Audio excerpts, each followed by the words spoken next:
meu nome é Marina, né? Eu formei em 2008 na UFMG, em artes cênicas. Na época ainda era artes cênicas o curso, não era teatro ainda, que é o currículo antigo.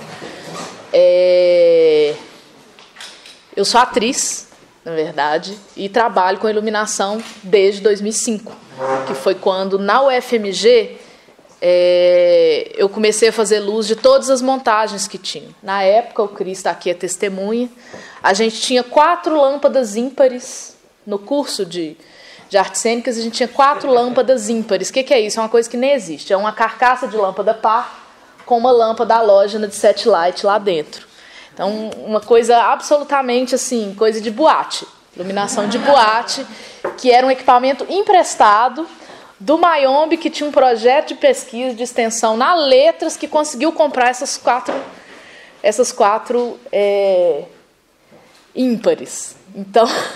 Então a primeira luz que eu fiz foi o Cabaré Vagabundo, com direção do Hilde. E como a gente tinha só esses 4 refletores, eu falei, ô Hilde, vamos chamar uns meninos do primeiro período? Eu devia estar no quarto, olha só. Vamos chamar uns meninos do primeiro período para fazer estágio? E aí chegou Cristiano, Clarice, Thaís e André Pastor, os 4. Então a gente tinha moving light no espetáculo, eram os meninos correndo de um lado para o outro com o refletor na mão, para a gente poder marcar essas posições e fazendo milhares de coisas. A partir daí eu desperto esse meu interesse por iluminação e começo a trabalhar com todo mundo que tinha ali. E foi uma época do curso que dali surgiu o 4Lo5, que eles eram calouros meus também, surge a primeira campainha, o Mayombe já estava ali. O Spanca também dessa geração.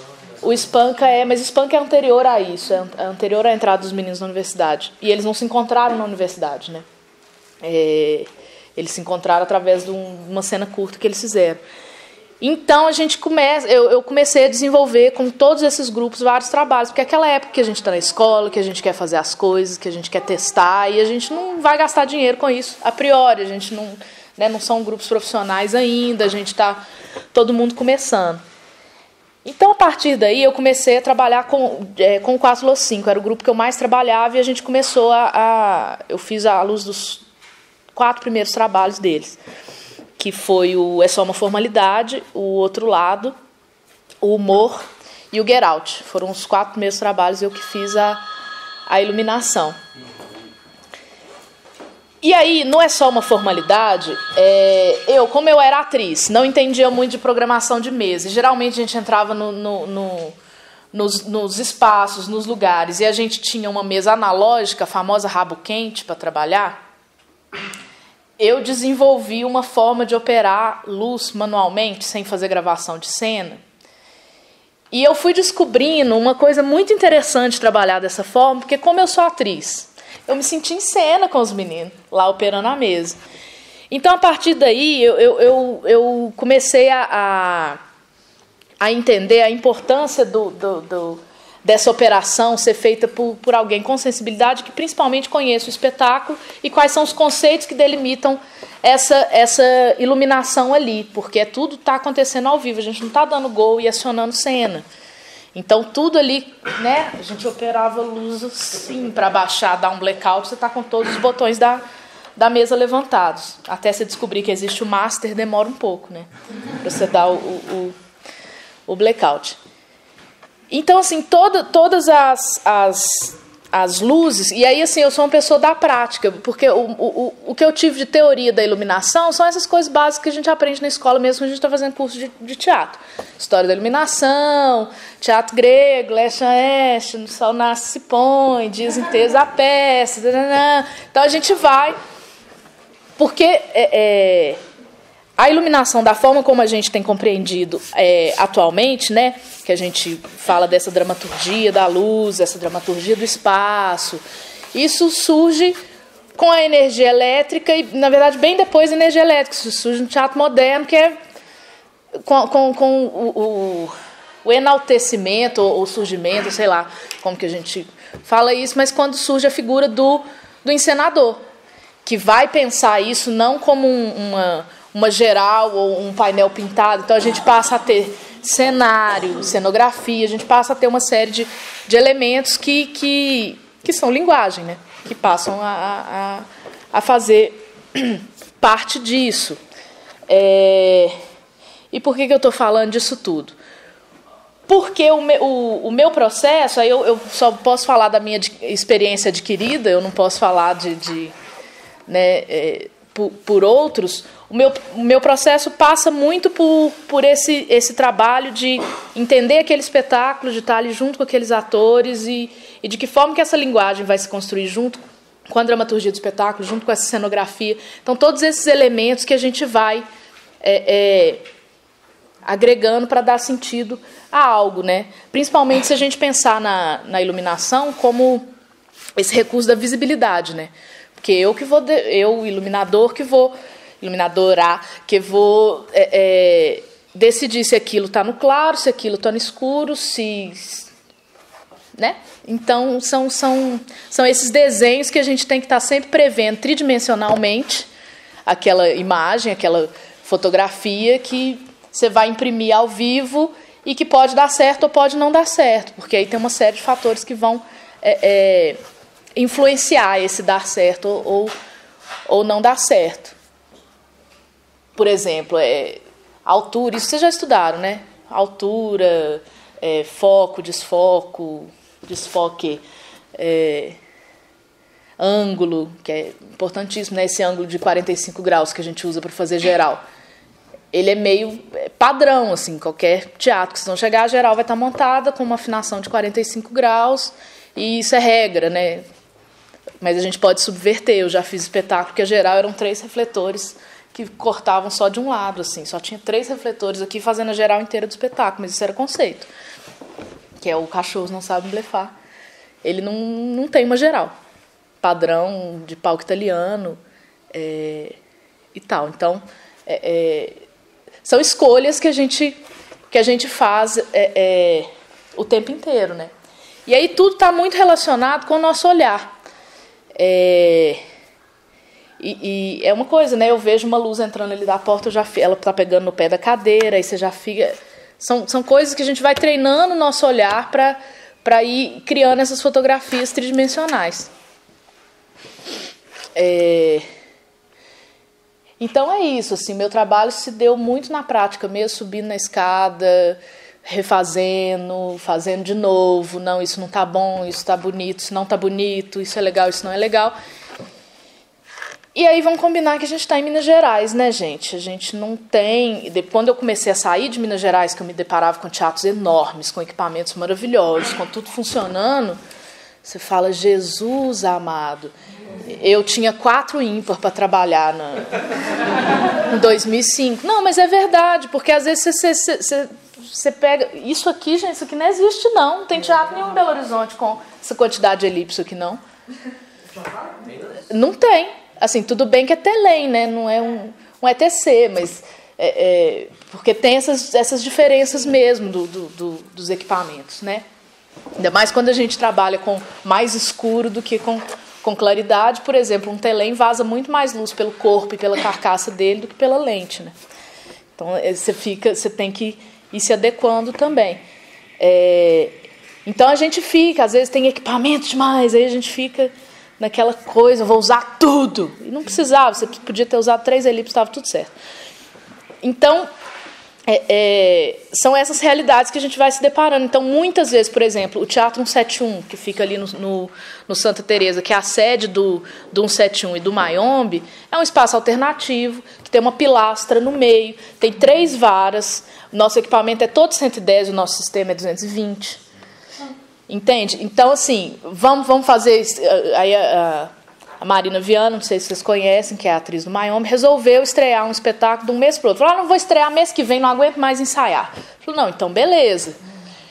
Fomos montar foi a primeira luz que a gente montou, o primeiro espetáculo mesmo que a gente fez lá dentro e tal. Falei, então vamos lá montar a luz. Na hora que a gente descobre, a gente tem que lidar com as adversidades do espaço. Por exemplo, uma pilastra no centro do espaço. Imagina esse espaço com uma pilastra aí no meio, onde você vai pôr o público. Entendeu? Onde que está a cena acontecendo? E ela resolveu fazer 360 graus no espaço. Assim.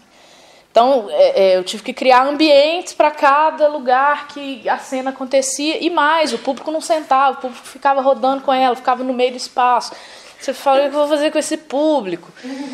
E a gente não tinha equipamento, aí eu falei, o teto é branco, então eu vou botar um setlight aqui rebatido para cima, que o teto vai virar um rebatedor, não vai ter luz em cima do público, mas vai ter essa luz indireta que bate no branco, rebate aqui embaixo, vai ficar legal, vai dar certo. Não deu muito não, mas deu certo. Porque aí a gente entra também na psicopatia do iluminador muito perfeccionista, que eu já estou conseguindo abrir mão disso. Que é isso, né? O nosso olhar que vai determinar. Eu estou vendo que a luz está vazando nas pernas, na coxia, mas o público não está, mas eu estou vendo. Então, assim, eu não consigo deixar de ver aquilo ali. É um vazamento, está assimétrico, gente. Essa afinação está assimétrica. E muitas vezes eu passo pela experiência de estar em cena, ou com uma iluminação que é minha, ou com uma iluminação de outra. E aí é mais complicado ainda. Porque a gente acaba ficando muito racional, né? Então eu estou em cena falando, por que esse refletor não acendeu ainda? Não, já era para isso ter acendido. Ah, acendeu, beleza, posso dar o texto. Então tem essas coisas que vão deixando a gente perdidinho, mas é muito legal também, né? Que a gente não para de pensar o tempo inteiro naquilo ali. Então você acaba ganhando um domínio daquele todo, né? Então, se eu sei como que funciona, mesmo a luz não sendo minha, eu estando em cena e sei como que funciona aquele sistema todo, a gente consegue se coordenar de acordo com aquilo e fazer a coisa fluir e ser melhor, né? Assim, pelo menos a gente fica com mais tesão de fazer as coisas. E eu acho isso muito legal, assim, da gente ter essa vivência de ator, porque é diferente quando a gente bota um técnico para operar. Às vezes ele está jogando Candy Crush e dando gol na cena, entendeu? Aí eu falo, meu filho, o que você está fazendo com esse celular na mão? Era para você estar olhando ator. Então, se eu, quando vou operar uma mesa digital que tem um monitor, eu desligo o monitor. Eu não preciso ver o monitor, eu preciso ver a cena, né? Eu preciso saber o que está acontecendo ali. Então, é um outro tipo de relação mesmo, assim. Então, vocês que assistiram Gritos, e aí? A maioria conseguiu ver Gritos? Não, foi Esse espetáculo, eles utilizaram mais de 150 elipsos ali. Só elipso, para fazer aquela iluminação. Isso foi eu tive curiosidade de perguntar para eles, porque é um outro padrão, tanto estético quanto eles cancelaram a estreia, né, por não ter conseguido terminar de montar a iluminação. Quando a iluminação ganha uma importância tal pro espetáculo que não dava para fazer sem terminar, entende, assim? Então é um padrão europeu mesmo de iluminação, assim, 150 elipsos, gente. Entendeu? Então eles praticamente montaram um outro sistema dentro do CCBB, que acho que aquela sala nem suporta isso tudo de equipamento, para ter cada recortezinho desse, cada momento. Eu confesso que aí é um mecanismo do olho humano, olha que maravilha. Tinha hora que eu estava vendo 3, 4 atores em cena, de tão baixa que a luz estava. E eu tenho astigmatismo, que é um problema. É um problema. Então eu comecei a ver ator dobrado, eu comecei a me sentir um pouco mal, assim. Minha pressão até deu uma baixada, que eu falei, gente, não estou passando muito bem. Que era só um ator, tem uns 4 ali. E isso é uma coisa muito louca que a gente tem que levar em consideração, que é o mecanismo do olho humano. A gente tem uma capacidade de absorção da imagem que é muito rápida. Né, assim, minha pupila devia estar desse tamanho nessa cena que o ator duplicou. Porque, né, assim, é muito, muito baixa a luz. E isso faz parte também da dinâmica, né, dentro do espetáculo. Se você deixa essa luz baixa por 20, 25 minutos, pode ter certeza que 40% da sua plateia dormiu. Porque você vai barrar, o povo vai junto. Então, você tem que criar, né? Isso daí o resto não tinha. A gente também tem essa quase obrigação de criar uma dinâmica dentro do espetáculo para você não ferrar com a história toda, né? apesar de ter muitos espetáculos que com a luz baixa fica sensacional, são coisas maravilhosas, né? Por exemplo, Thelma Fernandes, que é uma iluminadora de Belo Horizonte, uma das mais importantes que eu conheci, assim. Ela trabalha a dramaturgia da luz e a dramaturgia do espaço de uma forma que eu nunca vi, assim. Teve um espetáculo que chamava Amor e Restos Humanos. Ela usava, de equipamento de teatro mesmo, ela usava só 2 lâmpadas par dessa aqui. Só. O resto era tudo lâmpada adaptada, sistemas que ela mesma desenvolveu e que os meninos construíram, e tudo dentro do cenário, tudo acoplado no cenário. Então era uma coisa incrível, assim. E utilizava esses equipamentos de um espetáculo para o outro e ia fazendo esse câmbio uma pesquisa de outros tipos de fonte luminosa, né? E isso é muito legal. E é uma coisa que eu tenho tentado fazer quando os espetáculos têm essa abertura, os elencos têm essa abertura, de ter luz manipulada pelos atores em cena. Eu acho isso... essa estrutura de manipulação da luz em cena é fantástico, assim. Você disponibilizar esses recursos e eles estarem ali para os próprios atores utilizarem. Mas claro que isso me dá muito mais trabalho, porque eu tenho que acompanhar ensaio sempre. Não que isso seja um problema, porque eu gosto disso. Mas de uma certa forma dirigir essa manipulação dessa luz feita pelos atores. O último espetáculo do Mayombe agora, eu usei lanterna, essas lâmpadas de mecânico, sabe? De pendurar no carro. Aí troquei a lâmpada, então era sangue, o chão estava todo molhado de água. Eu falei, os meninos querendo comprar glicerina e anilina. Eu falei, gente, luz, né? Água, luz, a textura dá, a gente joga a luz vermelha, quer ver? Olha, deu certo. Eu falei, dá certo, fica bonito. Né, assim, porque são outras coisas que a gente tem que pensar, porque não precisa ser só um refletor cortado em cima, pá, tum, tum, não. Às vezes esse refletor batendo naquela água ali com um determinado ângulo, ele vai refletir aqui em mim e vai ser um negócio muito mais interessante.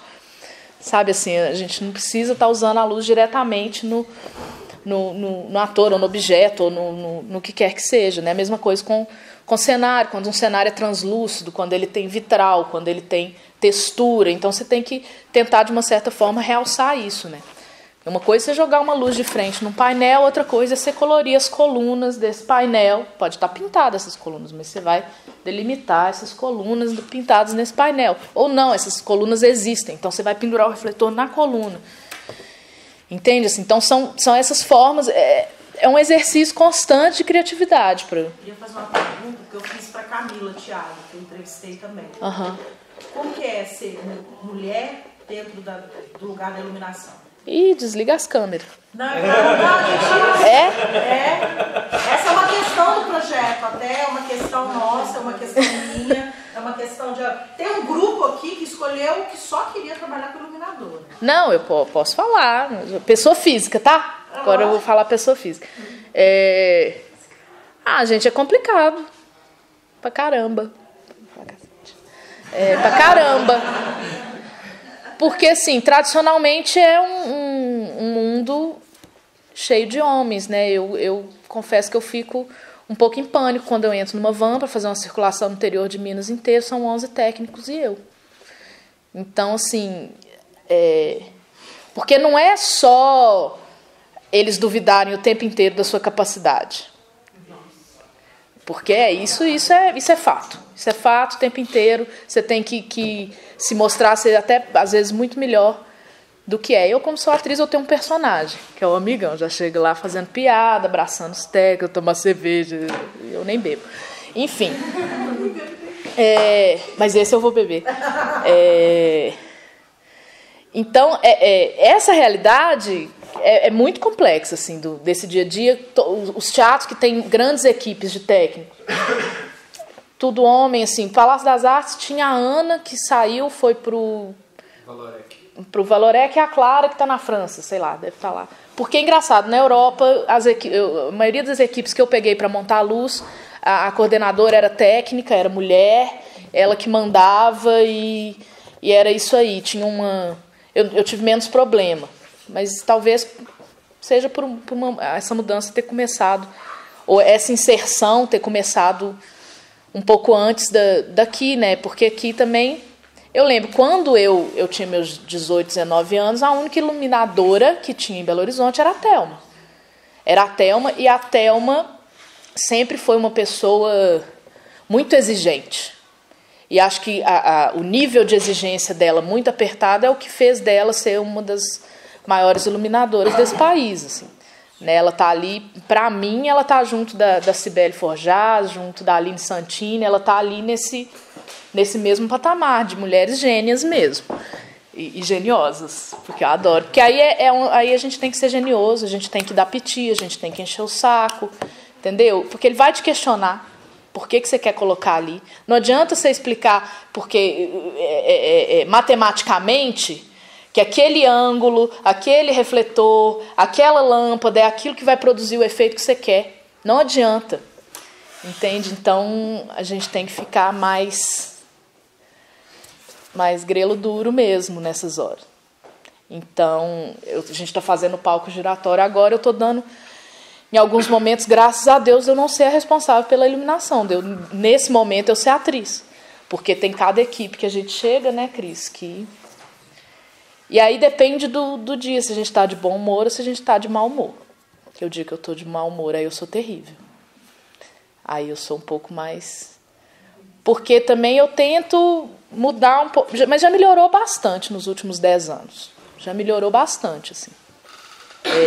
Mas principalmente teatro do interior, seja de qualquer estado desse país, é mais complicado, porque aí é um técnico que está lá há 30 anos trabalhando naquele lugar.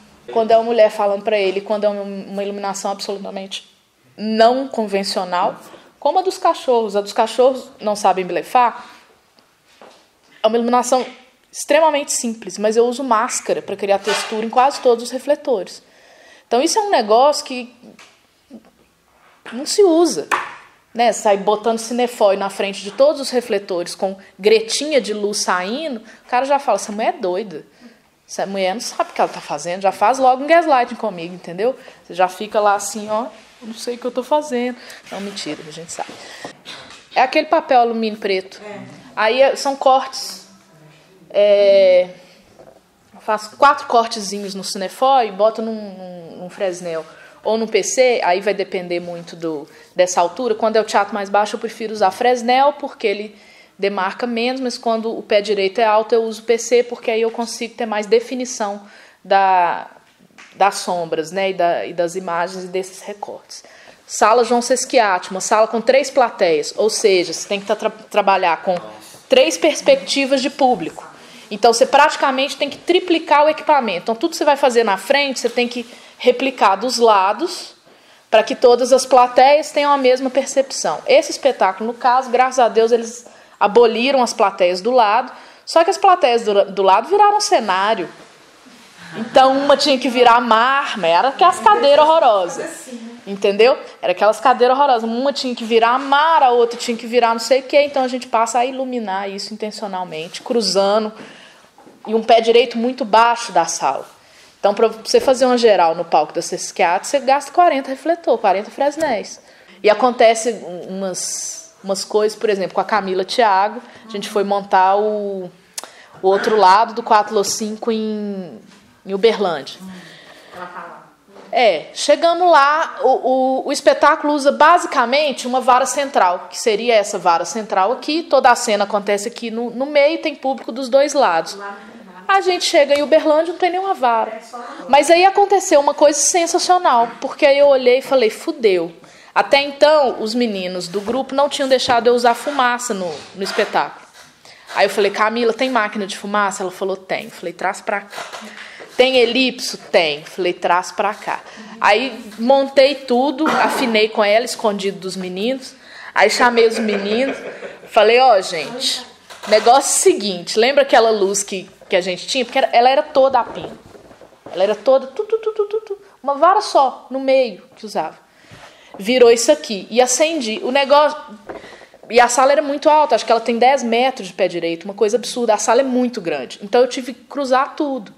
Então um foquinho que era feito a pino assim, ele estava vindo de lá, cruzando o espaço inteiro e focando aqui. Só que nisso eu já tinha tocado fumaça dentro do espaço. E aí criou um desenho na luz do espetáculo que a gente mudou a luz do espetáculo para sempre. Virou aquilo, a gente mudou tudo. Eu falei, então pode ser assim, porque eu acho que ficou muito mais bonito. Ficou muito mais interessante. E tem muito mais a ver com o espetáculo. Então a gente foi. E aí a cada lugar que a gente ia, a gente mudava mais uma coisa. Eles falavam, vamos deixar mutante essa luz? Eu falei, vamos. Cada vez a gente faz uma coisa diferente. Eu acho uma bosta a luz quando eu estou em cena. Porque eu não consigo ter a dimensão do todo. Eu não sei o que está acontecendo no palco. Como um todo. Né? Então, para mim é muito sofrido. Assim, eu acho que o único espetáculo que eu consegui chegar num grau justo entre a iluminação e a atuação foi o Clássico com K, mas porque eu entrei nele faltando 1 mês e meio para estrear, eu era um deus ex machina, eu operava som, luz, vídeo e... Som, luz, vídeo. Essas 3 coisas. Em cena. Então eu ficava no fundo do palco, num mezanino, e eu acompanhei todo o processo como assistente de direção. Então eu tinha completa noção do que era todo, só entrei no final do coisa como solução da dramaturgia, falaram, não precisa entrar um negócio para interromper, então eu era meio que juiz, eu ficava ali interrompendo cena, mandando ator sair, não, você está muito ruim, sai, e estava mesmo, então era, né, era justificar, fala, não, sai, então era essa a minha função, e eu estava operando tudo, e eu fiz a criação também. Então, e eu conseguia ir mudando as coisas durante também. Só que eu tinha uma referência do fundo do palco, eu não estava vendo a cena de frente. Então eu tinha que gravar a luz de frente e depois ir tudo para lá. E era uma luz toda gravada. No computador eu só ia dando gol porque eu estava dando texto ao mesmo tempo. Então isso foi o único que eu consegui chegar nessa medida, assim. Eu acho que são 2 processos, né? O processo da operacionalização disso é um que eu acho que é importante qualquer ator saber, entendeu? Aonde que enfia esses 2 plugs.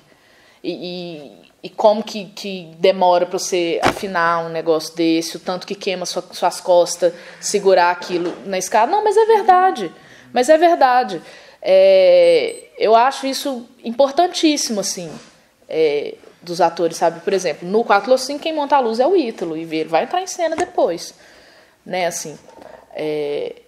Agora, a criação fica prejudicada, entendeu? Quando eu estou em cena, eu fazer a criação fica prejudicado, mas operacionalizar isso, para mim, é tranquilo, para entrar em cena depois. Já afinei muita luz terminando de botar figurino e dando 3º sinal, sabe? Assim. Tranquilo, mas a criação fica prejudicada, no meu caso.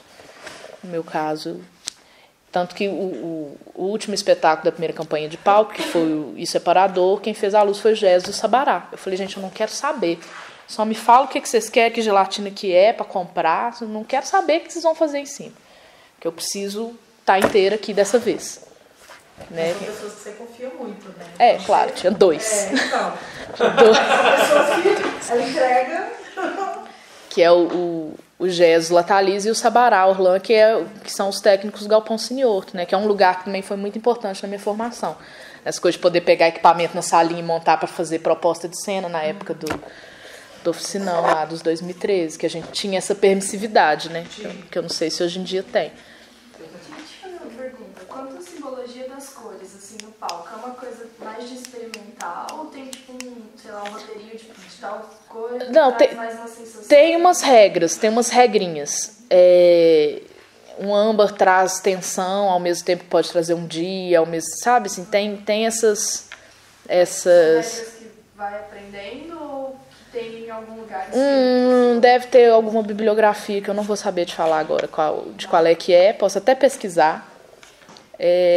Mas muito dessas coisas foram coisas que eu fui aprendendo. Eu fiz muita ópera. Eu fiz muito assistente de luz de ópera de um iluminador de São Paulo que chama Fábio Rett. Então isso, dentro dessa dramaturgia mais clássica, dessas coisas, isso é muito usado. Esse aqui para fazer noite é a geral, com certeza a geral da noite é isso. E sempre tem isso, né? Ópera, essas coisas épicas, tem essa passagem de dia, tem essa passagem né? Vira noite, vira dia, mata, morre, se amam, e enfim. E é muito longo, né? São 5 horas, aquela mesma luz. São, sei lá, 30 mudanças em 5 horas. Eu faço 120 mudanças em meia hora de espetáculo. Então, é um outro tipo de coisa. Então, essas coisas eu fui aprendendo dentro desse universo mais clássico. Eu achei até interessante a pergunta da Lilian. Eu acho que ela deve ter perguntado porque está no mesmo grupo, né? E a gente está olhando a cena que a gente vai trabalhar aqui nessa disciplina com as cores, né? Com a questão das cores, né? E nossa cena ela é mais voltada, bem voltada mais para o suspense, vamos dizer assim, né? Aí eu queria perguntar, porque eu tava querendo fazer juntando um monte de pira de várias matérias que a gente vê e tá tudo mesclando, juntar o mapa da iluminação junto com o processo criativo e a paleta de cores, vamos dizer assim. E como que eu posso, por exemplo, utilizar da minha cenografia, dos meus atores, da luz e dos objetos dentro da paleta de cores, e como que isso pode influenciar no processo criativo, assim, que é uma pergunta meio, assim, né, pesada, mas eu pergunto por questão de experiência, o que você acha, um livro, talvez, alguma pesquisa, inclusive, um ganchinho. De suspense? Vai pro cinema noir, amor. Cinema noir. Que é preto e branco, muito contraste. Então você trabalharia de repente com essa paleta aqui, ó, de correções de branco. Então eu não sei, se o cenário é muito branco, isso aqui vira assim, multiação. Na hora que você joga em cima de roupa branca, tem alguém de branco? Passadeira, gente, compra passadeira dessas lona baratinha de R$10 o metro e você faz sua área ali. Nossa, R$10 o metro é muito caro. Não, gente, tá ótimo. Mas consegue ver, por exemplo, aqui, ó, essa lâmpada de LED, ela também dá um outro tipo de branco no negócio. Não sei se vocês assistiram aquele filme O Ladrão, O Cozinheiro, Sua Amante, não sei o quê.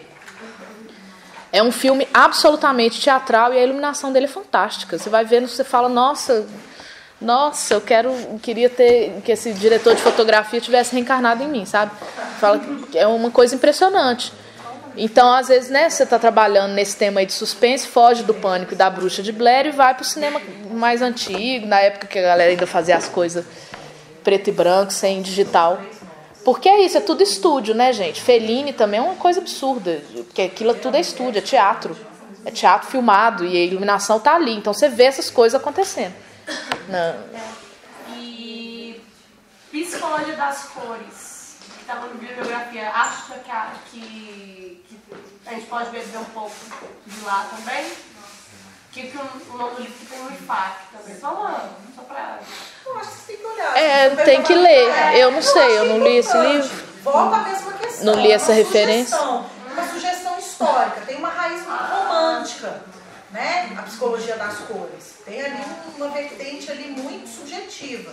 Mas eu acho que é importante. Mas ainda mais vocês trabalhando algo que vai nessa linha suspense, não sei se é terror ou noir, entende? Eu acho que traz um dramático, traz um contraste, traz um melodramático. Então, eu acho que um grotesco, uma brincadeira de claro e escuro. Então, eu acho que é interessante.